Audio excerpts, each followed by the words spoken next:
So here we have the paper, and its title is All Range Flexible and Biocompatible Humidity Sensor based on Polylactic Glycolic Acid. Its short form is PLGA, and its application in human breathing for wearable health monitoring. So this paper was published in Journal of Materials Science, Materials and Electronics, and it's a journal of Springer publisher. And we submitted this paper on 21st January 2019, and it was accepted on 2nd of April 2019. So we actually followed the journal finder approach to find this journal, and it really helped us. So I already made the video on that, and you can watch that video to see how we can use journal finder.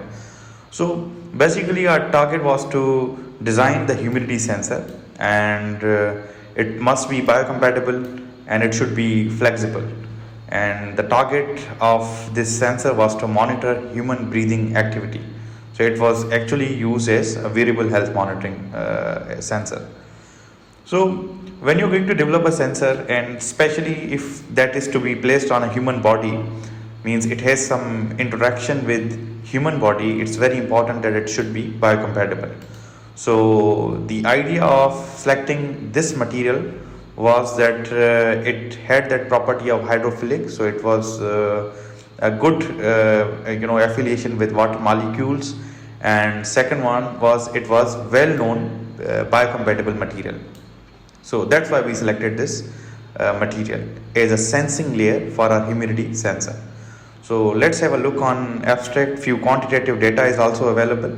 So we use all printing technology for this approach, and we printed the IDTs, or they are also called IDE, means interdigited electrodes, and these electrodes were printed on PET substrate, and obviously it was quite thin and quite flexible. And the important thing was that our sensor was sensitive to all range of humidities, means it can sense right from 0% relative humidity to 100% relative humidity, and that was quite a promising feature of our sensor. You can see over here on abstract, it's written it's sensitive to all ranges right from 0 to 100%, and its response time was 3 seconds and recovery time of 6 seconds. So its recovery was a little bit slow, but overall it was acceptable for the application that we were using. And as far as flexibility testing is there, we use 5 mm mechanical bending of this sensor, and it gave a very consistent response. So it was a good sensor for commercialization as well. And another thing is, we also proved its biocompatibility, because the lab that we were working, it had a very sophisticated system for biological testing. So one of our group members, she helped us for culturing the cells, human epithelial cells, and they were cultured right on the surface of a sensor. And for 7 days, it gave us a very acceptable, what we call the cell viability. So that proved that our sensor can be, it's an eco-friendly sensor, and it can be used on human body without any risk factor. We also developed its IoT based application, that we used ESP8266 node, and that had Wi-Fi connection, and it could send the real-time data on your mobile, and you can easily develop that mobile app which can receive the data and show it to the user.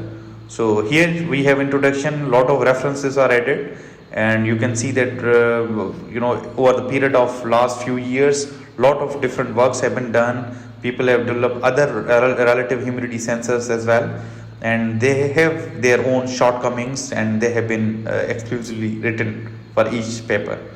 So as far as sensor fabrication is there, we fabricated electrodes on PET substrate, and then we deposited the PLGA ink using spin coating method. So we can directly go on this figure. It shows the simple fabrication process, which is step by step. First we have reverse offset printing. Very soon I'm going to make another video for reverse offset printing, how it's used, what are the promising features of this technology. It's quite easy but very sophisticated technology. And as we develop these sensors, they are like electrodes, they are comb type electrodes, you can see. And then we deposited the PLGA ink, that was actually a sensing layer. And then we left it in a chamber that gave it some temperature to anneal it. And after it, this is the sensor. We also connected the electrodes, connecting wires using epoxy, silver epoxy. And then this is the chamber setup that we developed, that is a custom made setup that was present in our lab.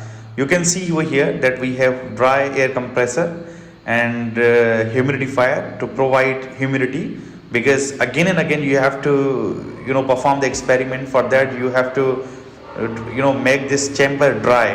For that you have to give dry air. And these all cylinders, they were electronically controlled using electronic valves, and power supply is there. This is the wireless data communication, and we had developed our custom application. And this controller, it used to send the data to our laptop for real-time data logging.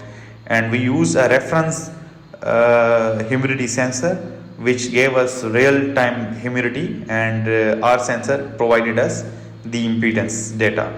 An LCR meter was used to measure the impedance of our proposed sensor.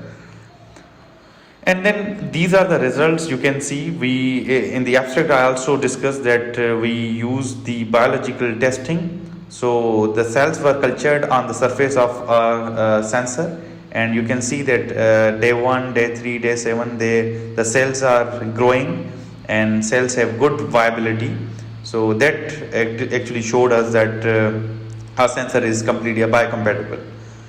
And here there are some characterizations, like we have SEM, scanning electron microscopy, AFM data.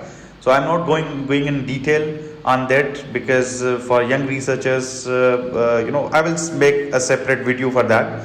So here my point is to provide you a generic but very comprehensive idea about our work that we performed. So this is the working mechanism of our sensor, that on the surface, as you increase the humidity in the environment, water molecules, they are trapped on its surface, and not only due to physical change on the surface that increases the conductance and obviously decreases the impedance, but also some chemical reaction also happens, and that creates the hydrogen positive ions and negative ions, and they further increase the conductance. So overall, this made our sensor quite sensitive to water molecules.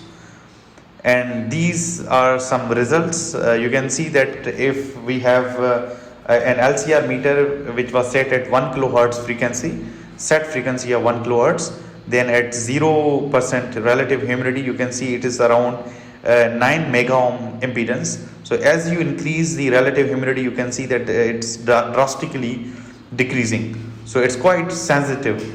So the same sensor was tested at 10 kilohertz. So obviously the start impedance was 7 mega ohm, quite lower than this one, because we are increasing the operating frequency. And because we use two sensor samples, so both results are given. So for sensor 2, you can see it starts from around 65 mega ohm, because electrodes configurations were different for each sample. So we have provided both the sensors. Here some statistical analysis is provided, that 3 samples they were tested, and here it's a cyclic response. You can see that around 5 to 6 cycles have been provided, that cyclically we are increasing and decreasing the humidity, and you can see that sensor response is quite consistent. And in this figure you can see that we have tried to calculate the response and recovery time. So this is the response time, and it's like increasing your humidity right from 10% to 90%, and see how much time it takes to provide the output by the sensor.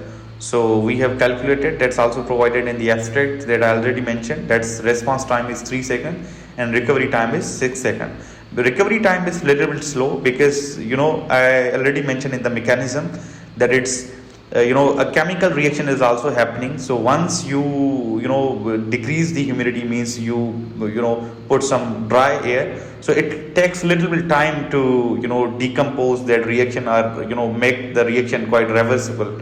So that really takes time. This is a very interesting application that we targeted, and that was to place the sensor that we developed on beneath of your nose. And as a human being is breathing, that breathing activity is monitored. So we divided that breathing activity into 4, and the volunteer was guided that you can voluntarily opt these options, like normal breathing, deep breathing, and apnea, like no breathing for some time, and then fast breathing. So you can see that the sensor is capable to provide a very distinguishable response on each behavior of a human. So for normal breathing, you can see the response, and for deep breathing, it's quite obvious. The response is quite distinguishable. And then the mechanical testing was quite important, because we claimed that our sensor is flexible.